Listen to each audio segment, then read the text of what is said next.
When I was volunteering the other day, I came into a problem with a respirator, and I thought I'd share this with you in case it's helpful to anybody else. Now, I was wearing this fleece, and this is the problem, it's the collar. So, this is something that you probably want to watch out for, because it's something I didn't even think about when I had my mask on, but it was interfering with the seal on the mask. So, this definitely applies to half-face masks. Whether or not it applies to full-face masks, I'll do a quick test and find out, but it's probably just going to depend on the individual strap design of some of the masks. So I'm just going to use this Chinese 3M clone for the sake of this video, because it shouldn't make a difference, but it's this kind of design half face mask that's going to be a problem. So if I just get the strap straight before putting it on, there we go. So as you know of these masks, you put them on at the back there, then you pull them up onto your nose and around your mouth, then just make sure they're nice and adjusted. Then you have your seal, but wait, there's a problem. See that?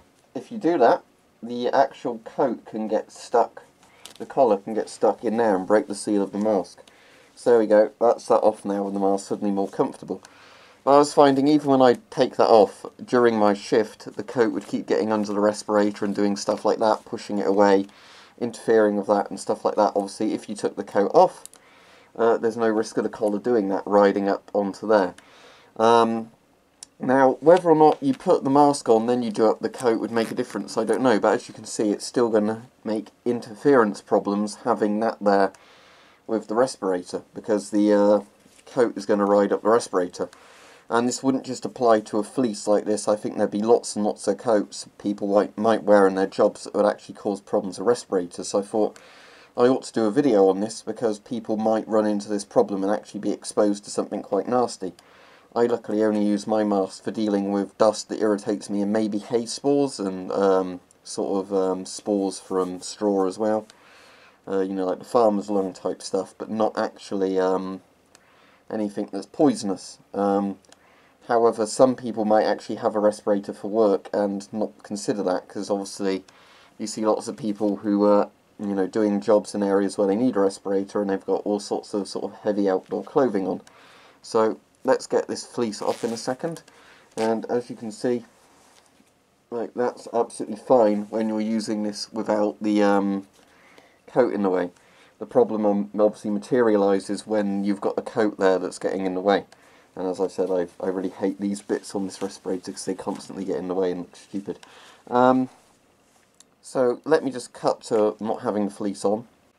So yeah, you are really going to want to think about what sort of coats you're wearing, because I definitely think it's probable there might be some people who use respirators for outdoor work who have coats on that would interfere with the seal of the mask. Now what I'm going to do in a minute is put that fleece back on, then test it with something like an S10 to see if there's a risk that if you have an S10 on, or other full-face respirators with a mask like this, that you could run into problems. Well, not a mask like this, but a fleece like that. But in general, it has made me think a lot more about how can clothing interfere with respirators, because obviously if something keeps getting in here that would break the seal, you've got a problem.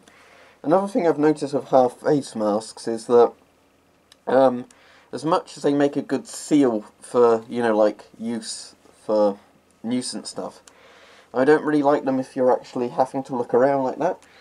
This one seems alright, but my actual 3M mask, the silicone one, whenever I do this, no matter how tight or loosely I have the straps, the seal always breaks around my nose when I do that. So you're aware of that when you can't smell, because the odours in the place are particulate odours. Then you're like leaning over to do something, the seal kind of pulls away there, and then suddenly you can smell stuff. So that is obviously something to bear in mind. I'm probably going to have to loosen this, because I think I've made this a bit uncomfortably tight when I was actually testing it the other day to see if I could even get the particle filters working on it. So let's just loosen those. There we go, that's a bit more comfortable. But again, these stupid straps are in the way. So, yeah, you have to be very careful with sort of stuff you are wearing in case it interferes with the respirator, just as obviously you have to be shaved and potentially shave your hair off if you're using a full face respirator, depending on the model. You also have to now take into consideration, I think, clothing that could interfere with the mask, because I very rarely see that mentioned anywhere. But obviously once it happens to you, it makes you think, could this be a problem for people who would actually have their lives threatened by that? So anyway, let's take this mask off, and then cut to the actual full face mask and see if that's a problem. Okay, so I've got the S10 with a filter.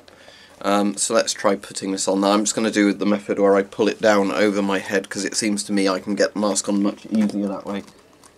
So, is this on properly? Let's see. Yeah, this isn't interfering with it so far. If I was to do that up, that digs in a lot when I try and look down. The S10 pushes this into my neck, and I know the S10 isn't the most comfortable mask to look down on. But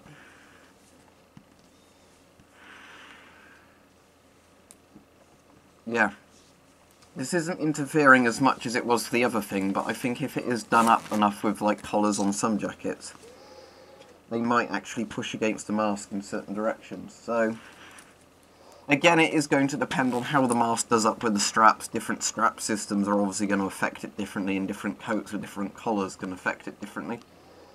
But I am actually quite surprised that, you know, it is that easy to interfere with a respirator, just simply having something that pushes it in a certain direction or pulls it when you've got the clothes on.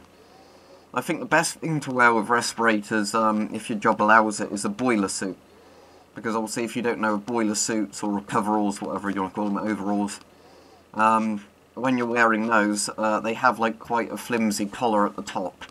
But for the most part, you know, they sit quite tight and they don't interfere. So having those on over the top would probably be quite good for not interfering with the seal of a respirator. So, there you go. Hopefully you've learned something from this video, and it's if you're using a mask for something, even if it's around your house, like doing something with asbestos or something, or, you know, you actually use it for a workplace thing, make sure your clothes, as well as, you know, your facial hair and everything else, don't interfere with your respirator seal. Because that could potentially be quite dangerous for your health if the respirator seal keeps breaking and you're not really aware of it because your clothes are pushing against the mask in a certain way.